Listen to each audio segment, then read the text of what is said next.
दूसरा, अब यह आ जाएंगे फिर 32वें अध्याय के गिनती 32 के 1 से 7 में आपके लिए पढ़ता हूं। रूबेनियों और गादियों के पास बहुत से जानवर थे। जब उन्होंने याजेर और गीला देशों को देखकर विचार किया कि वो पशुओं के योग्य देश है, तब मूसा और एलियाजार याजक और मंडली के प्रधानों के पास जाकर कहने लगे, अतारोत, दीबोन, याजेर, निम्रा, एशबोल, एलाले, सबाम, नबो और बोर्ड नगरों का देश, जिस पर यहोवा ने इस्राएल की मंडली को विजय दिलवाई है, वो पशुओं के योग्य है और तेरे दासों के पास पशु हैं। फिर उन्होंने कहा, यदि तेरा अनुग्रह तेरे दासों पर हो तो यह देश तेरे दासों को मिले कि उनकी निज भूमि हो, हमें यरदन पार ना ले चल। मूसा ने गादियों और रूबेनियों से कहा, जब तुम्हारे भाई युद्ध करने को जाएंगे तब क्या तुम यहाँ बैठे रहोगे?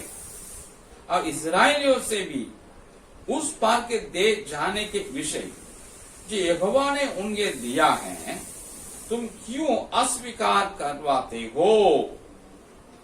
जब मैंने तुम्हारे बाप दादों को कादे भरने से कनान देश देखने के लिए भेजा तो उन्होंने भी ऐसा ही किया था। समझ में? तो अब है 38 साल के बाद, अब मूसा के टाइम आ गया विदा होने का। उस वक्त में रास्ते में कई देशों को ये लोग जीत के आए। उसमें एक देश है गिलाद देश है। गिलाद देश के राजा को जीत लिया, लोगों को हरा दिया और कई नगरें इनके वश में आ गया। तो 12 गोत्रों में रूबन के गोत्र के लोग और गाद के गोत्र के लोग दोनों देखते हैं इतने अच्छे अच्छे सागर हैं, अच्छे अच्छे घास हैं, विशाल हैं, बड़ा है। हम लोग के पास क्या है? अन्य जो गोत्र हैं 10 गोत्र हैं, उनसे ज्यादा हमारे पास पशु हैं। हम लोग संख्या में भी बड़े हैं, हमारे कई बाल बच्चे हैं। तो हम लोग क्यों जो वादा किया देश में जाएंगे, जिसको अभी तक देखे नहीं, यहीं रह जाएंगे ना? ऐसे हम लोग क्या कर दिए? चाहे और निर्णय भी ले लिए। देखिए, निर्णय लेने के बाद ये लोग मूसा के पास आते हैं और वहां एलियाजर हारून के बेटा है अभी चार्ज में, उनके बाद दोनों का आकर बोलते हैं, आप हमको यहां रहने दीजिएगा। देखिए, 38 साल पहले इनके एक गोत्र के नेता तो गया ना, अभी भी तो कोई नेता होंगे, वर्तमान नेता होंगे अपने ही गोत्र के, अपने ही कुल के, अपने ही समुदाय के। इन्होंने जाकर उनसे संपर्क किया नहीं, उनसे डिस्कस नहीं किया, उनका परामर्श माना नहीं, सलाह नहीं लिया।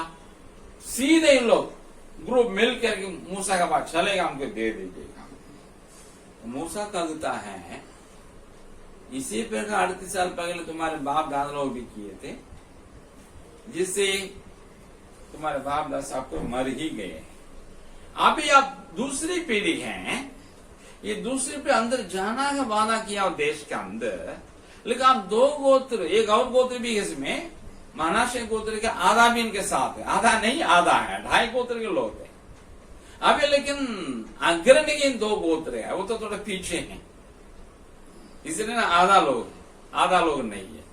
सो इन लोग बोल रहा तुम यहां रहोगे, वायदा किया हुआ देश आगे है, यरदन के उस पार। प्रियो कहता है मैं ऐसा करने से क्या होगा, इनको मन कच्चा हो जाएगा, इनका मन डिस्करेज हो जाएगा, वे परमेश्वर का दिया हुआ देश को पा नहीं सकेंगे। ऐसा मत करना है। लड़ना है, वहां कितने जाति हैं, लोग हैं, वहां उनसे लड़कर वो निकालना है। हम लोग जाकर उसको उत्तराधिकारी बनना है। ये हमारे लिए परमेश्वर के क्या है, आज्ञा है। उनके क्यों निकालना है? उनके पाप ऐसे हो गए जिसको परमेश्वर सह नहीं पाया, तब उनके ऊपर जजमेंट, दंड आता है, जिसे पर इनके द्वारा पूरा करता है। अब इन लोग बोलते हैं ठीक है मूसा जी, हाँ, हम लोग ऐसा नहीं करेंगे, डिस्करेज नहीं करेंगे, लेकिन क्या करेंगे, हमारे बाल बच्चे पशुगण सब यहाँ रहेंगे। हम लोग जितने युद्ध करने योग्य है ना 20 उम्र के ऊपर, सब जाएंगे, अन्य 10 गोत्र के साथ जाएंगे, यर्दन उस पर जाएंगे, वहां के लोग लड़ेंगे, लड़ करके उसको उत्तराधिकारी बनाएंगे, हम लोग वापस चले आ जाएंगे। ऐसा बोल दिए तो मूसा का ठीक है, आप अपना सुख विलास खोज लिए, इस मेरी बात भी मान लिए, जाकर लड़ने के लिए जाओ। बात यह है, हमारे लिए ये मिल रहा है, जो लोग वादा के देश को चाहे नहीं, अपने दृष्टि में अच्छा उसी को चाहे, वो उस देश को उत्तराधिकारी बने नहीं। परमेश्वर आपको मुझको स्वर्ग के उत्तराधिकारी, अनंत जीवन को उत्तराधिकारी बनाने के लिए बुलाया है। हम लोग अपने पुराना आस्था को छोड़ दिए, जिसमें जीवन नहीं था, हम पाप को छोड़ दिए, परमेश्वर को ओर फेर लिए। अब हम आगे बढ़ते वक्त ऐसे ऐसे पादरियों का या बड़े लोगों का, जिनका अंदर विश्वास नहीं है, वो मसीह नहीं है लेकिन ईसाई के धर्म से, उनकी बात सुनने से हम डिस्करेज होंगे करके मैंने बताया। ये उनकी बात को माना नहीं सुनना चाहिए। दूसरा, ना कि वे हैं, उनके लोग भी वैसे होंगे। ऐसे लोग दुनिया में हैं, हमारे बीच में भी है, सिर्फ उनके बीच में ही नहीं, हम जैसे जो नए से जन्म लिए हैं, हमारे बीच में ऐसे लोग हैं जो ये दुनिया की जीवन के लिए यीशु मसीह को पकड़े हैं। उनको वहां जाने की बात नहीं, उनको चाहिए अच्छी नौकरी, यीशु मसीह के पास आ गए। उनको चाहिए अच्छे धन, उनके चाहिए अच्छी पढ़ाई, उनके चाहिए पति, मतलब लड़का या लड़की शादी के लिए, उनके चाहिए अपने बच्चों को सेटल कराना है, उनके चाहिए विदेश में जाकर कुछ तो काम करें। उनमें कुछ लोग सोचे शाम को काम क्या करेंगे, तो पादरी का काम करेंगे, अच्छा से उसमें आदर मिलेगा, दान मिलेगा, इसलिए पादरी का काम, ये सब पेट पालने के लिए। ऐसे लोग जो हैं, उन लोगों से भी आप मिलेंगे। वे कैसे हैं?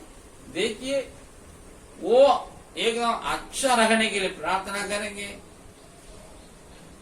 दुख उठाने के लिए तैयार नहीं। उनका चिंता है अपने बाल बच्चे, अपने धन संपत्ति, अपने लोग, अपने समुदाय के लोग, उसी के लिए प्रार्थना करेंगे, उसी के लिए चर्च में आएंगे, उसी के लिए प्रार्थना सभा में करेंगे, उसी के लिए दान देंगे ताकि और मिल जाए।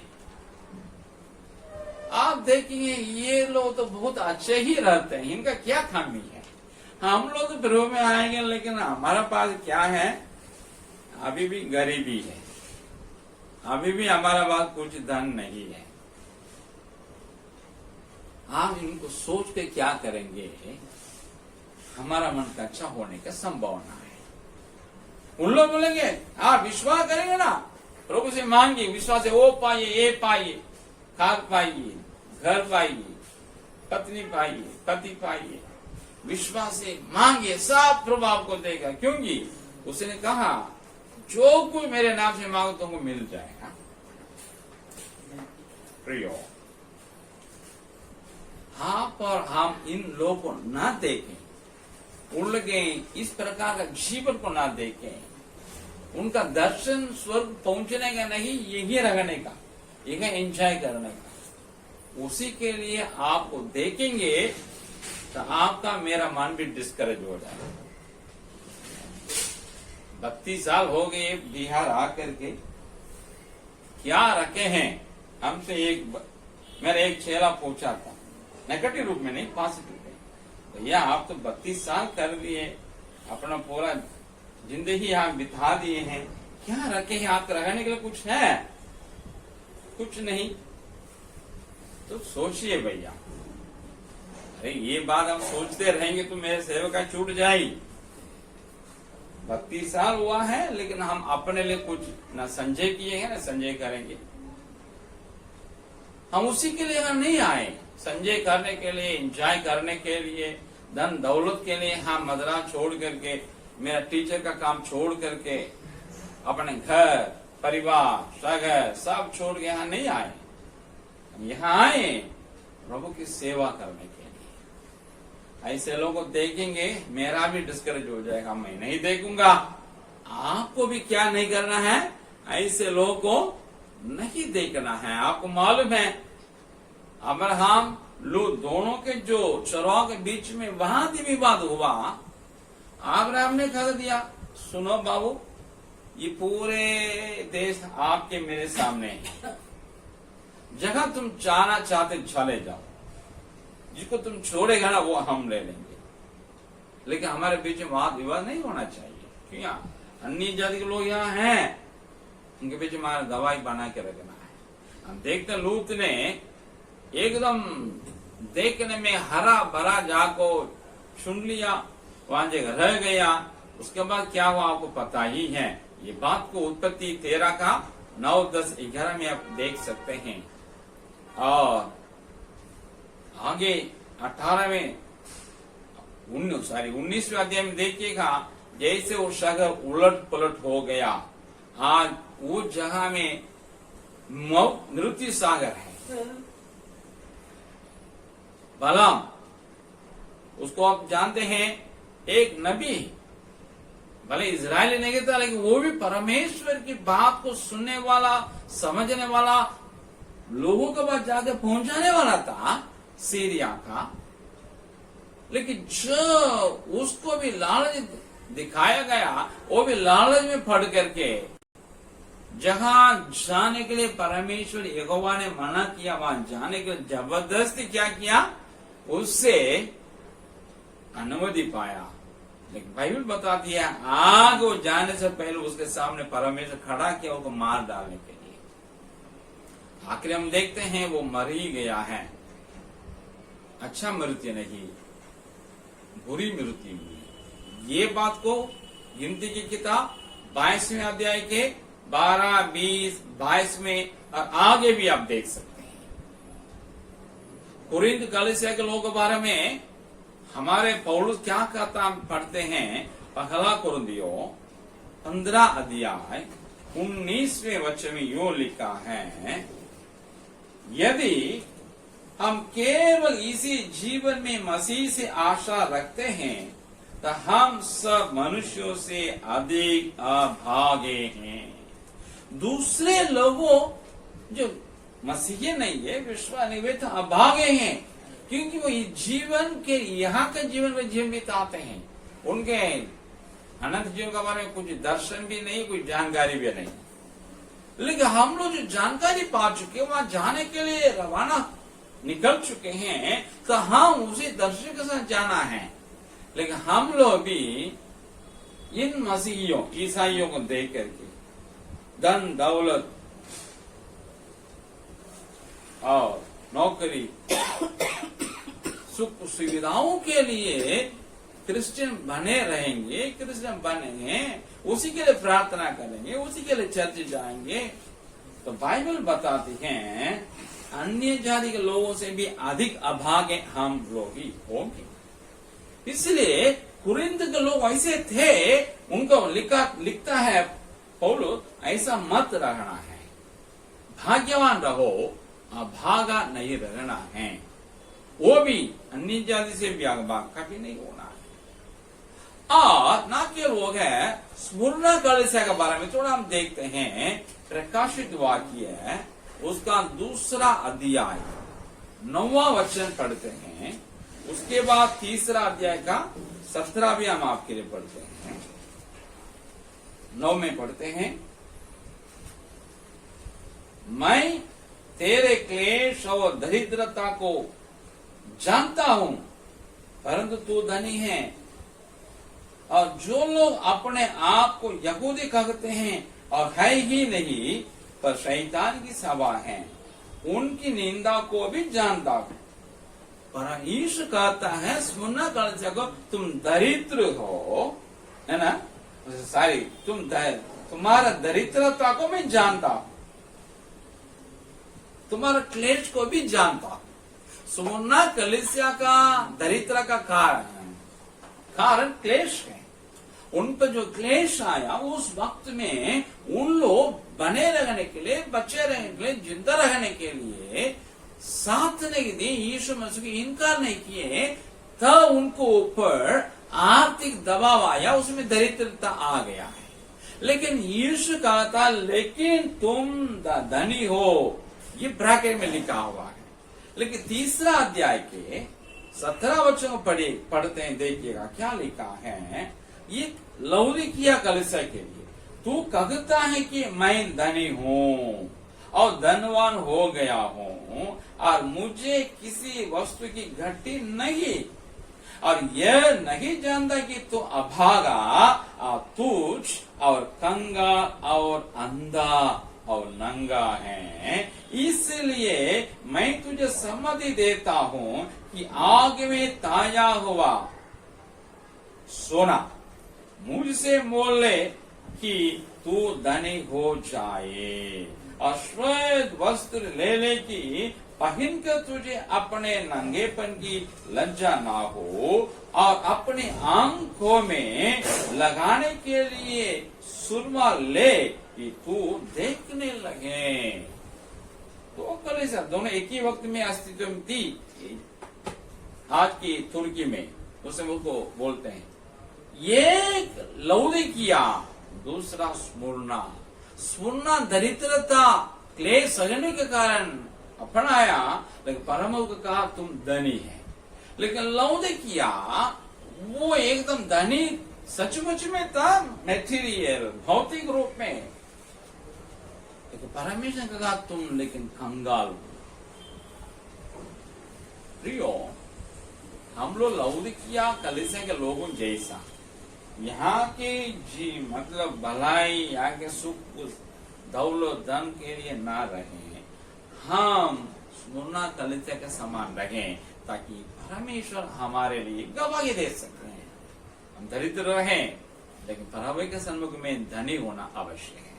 हम धनी होकर के उसके दृष्टि में हम कंगाल होने से क्या लाभ है। इसलिए आप जो धर्म से ईसाई हैं उनके धार्मिक जीवन को ना देखें, लेकिन हम परमेश्वर की बातों को जीवन में उतारने वाले बाइबल के क्रिश्चियन बन के आगे बढ़े, नहीं तो हमारा मन कच्चा हो जाए। ऐसा ना होने के लिए हमको देखना होगा अन्य जो गोत्र के लोग जा करके कनान को अपनाए, और ये कलीसिया स्मुरना के समान हम लोग हो जाएं, न लौदीकिया का समान हो जाएं, न कुरिन्थ के कलीसिया का लोग जैसा हो जाएं, न हम रूबनी और गाद के लोग जैसा ना हो जाए। उनको देखेंगे डिस्करेज हो जाएंगे, ना हो।